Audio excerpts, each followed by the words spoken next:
Менің аты жөнім Мұхаммед Рахимова Ажар. Мен өзім туып өскен жерім Семей қаласынан, Үржар ауданынан. Астана Алматы қаласында тұрамыз. Аяғым ауыр кезде өзім сол жақ аяғым нететін. Бір ауыр сынып тұрған кезде, ұйқыдан тұрған кезде құлап қалатын. Бір-екі рет қана сондай болды. И поликлиникаға барған кезде это из-за анемии болды. Өзім қаным аз болды. Содан деп айтты. И витаминдер сондайлар жазып берді. И түнде андай ауа жетпей сондай болатын. И сосын босанғаннан кейін 12 октябрь босандым. Сосын 28 октябрь менде судорог басталды ұйықтап жатқан кезде. Аяғымнан дірілдеп, былай басыма дейін шығып кетті да. До потери сознания болды.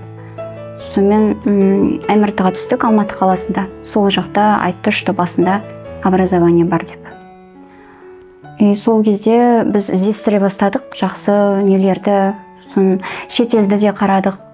Сосын осы жақта Серік Қуандыкович туралы естідік, что жақсы врач, бүкіл сондай аурумен басында образование барлар жақсы ота жасалды деп. Сонымен нейрохирургияға келіп, осы жақта операция болды. Сол бәрі жақсы болып, басындағы образование правой теменной доли туберкулема болып шықты операциядан кейін.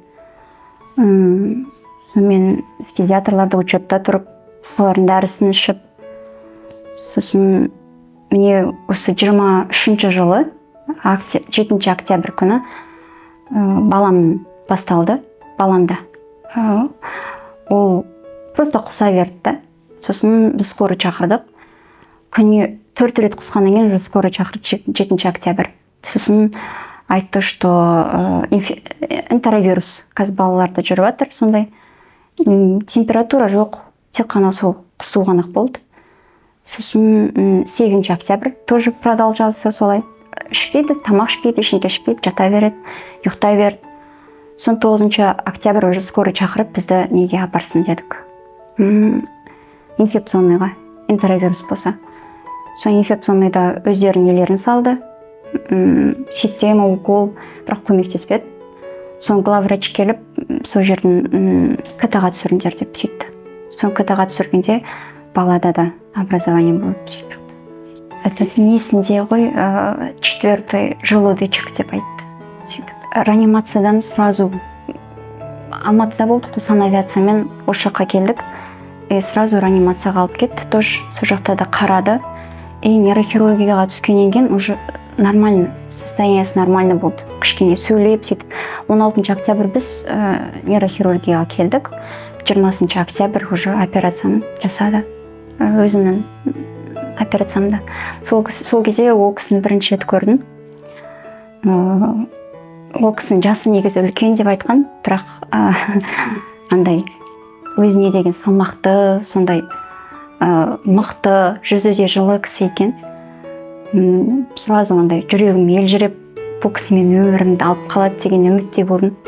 И ол кісі операцияның алдында енді обход жасаған кезде көресің ғой, сол кезде ең бірінші Алла, сосын біздің қолымызда ғой деп сөйтті.